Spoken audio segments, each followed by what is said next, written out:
public transportation in Los Angeles and the people that you meet and encounter there. And this one's called Two Playboys. It was late, and I was alone on the bus until he boarded and took the seat across the aisle.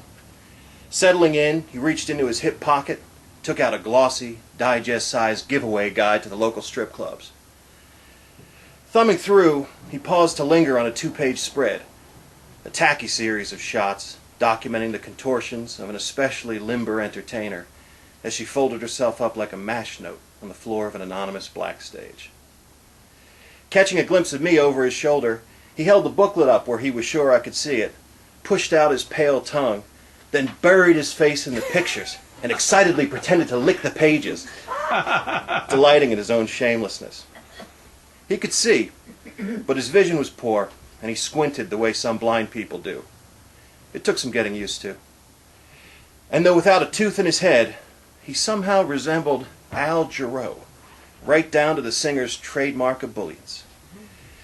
So, a toothless Al Jarreau, blind but ebullient, on the bus, licking pictures of strippers. He turned another page, stopping on a picture of a chesty blonde overflowing her bikini top. It was an ad for a topless place located in a nearby industrial park. He gently traced the outline of her mammoth breasts with his finger. "That's what I like," he announced, then qualified it. "But I like 'em when they're real." "Good luck finding any of those at a strip club," I offered. "I ain't never been to a strip club." "No?" "Nope. I know I couldn't go. Because if I did, I would have to leave and go home. Looking would not be enough." He turned a few more pages, surveying the catalog. "White women, black women, everybody's okay with me. Lord God made all of us." He furrowed his brow, thinking hard. "What's the name of the place? It's like a farmer's market. People buy food there." "That's where I came from before.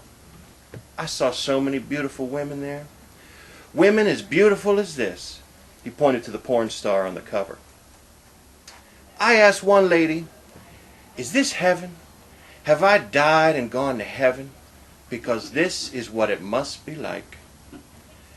This lady, she was so beautiful. I went up and I told her, 'A man could wait his whole life to be with a woman as beautiful as you. His whole life.'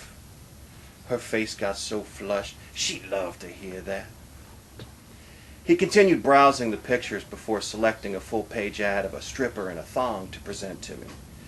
The model was bent at the waist, and the photographs for shortening enlarged her round ass to cartoonish effect. "Look at that," he hooted, petting the image. "I have a girlfriend, but she's not like this."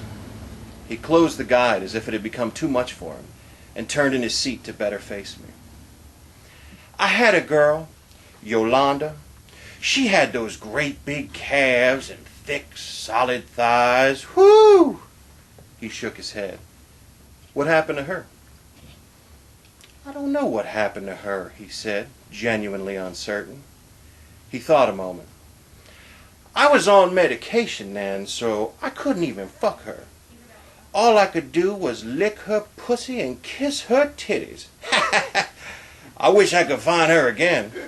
I'm not on that medication anymore. Nowadays I get hard when the wind blows." He resumed his admiration of the woman in the ad. "I never paid for sex before. I never had to. But if it was a girl like that, whew, I would pay. I would pay $500 to have sex with her all night. But it would be all night. I would tell her I was going to fuck her until she was coming out her ears. I would say to her, 'When I leave in the morning, I want to be drained.'" He was extremely pleased at the notion. "I think I'd like to be in X-rated movies," he said. "That's the job for me." "You think so?" "I never had any complaints," he said philosophically. He was so sincerely tickled at his own capacity for lasciviousness, it was hard to be offended. And anyway, it was just me, him, and the driver, on an otherwise empty bus. We got out at Hollywood and Highland. "I need to go to La Brea," he said, "to catch the 212. I can get the 217 and get off at La Brea, or I can walk from here to the bus stop there." "You know you can catch the 212 here, too," I said. "You can? I didn't even know that. That's perfect. Say, do you smoke cigarettes?" "No, I don't. Sorry." "That's okay. I just bought a pack of Marlboros. You could have one if you smoke." I've been hit up for cigarettes by strangers at bus stops most of my life, but I'd never before been offered one. He pulled the pack from his pocket and stuck one in his lips, splitting the seam at the filter. He held the flame to it, but the air kept escaping through the tear, and the light wouldn't take. He didn't seem to notice, kept working at it. "So what do you do with your days?" I asked him as we strolled together to the stop.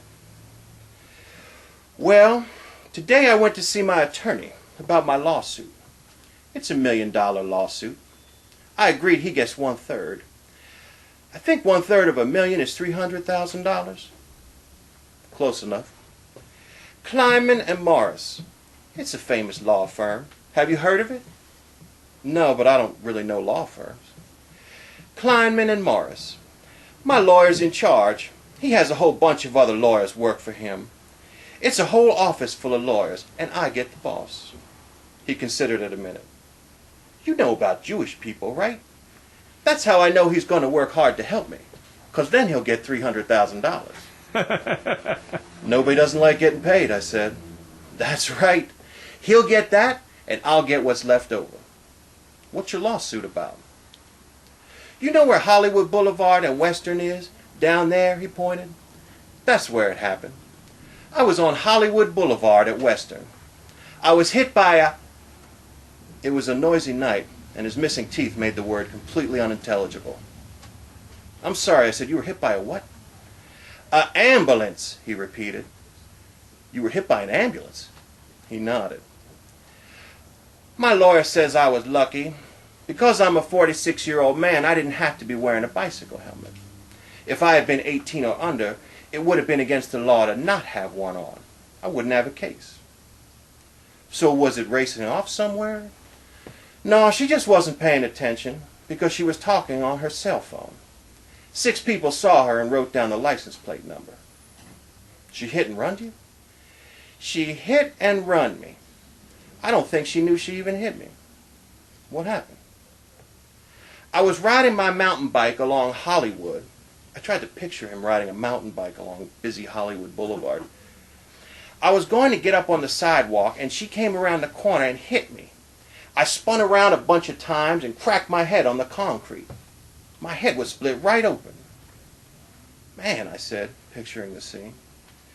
"Well, at least people saw it. And they all took down the license plate? That's 6 angels right there."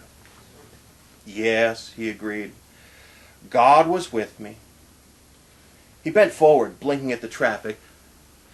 "Look at that," he cried, squinting at a beautifully maintained Charger paused at the light. "When I win my lawsuit, I want to get a 2007 Bentley. But I like those cars too.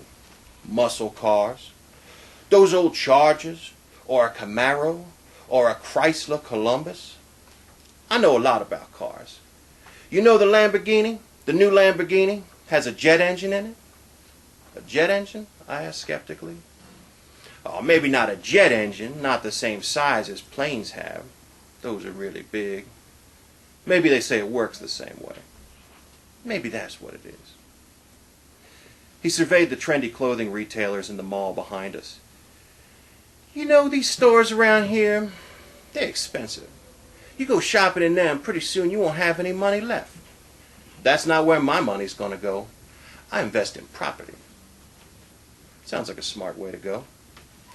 "I'll go to government auctions, buy property there, then fix it up myself. You know how Mexicans are real good with carpentry? What I'll do is hire a bunch of Mexicans, fix it up with me. And I'll take real good care of them. I'll pay them good and have good lunches for everybody.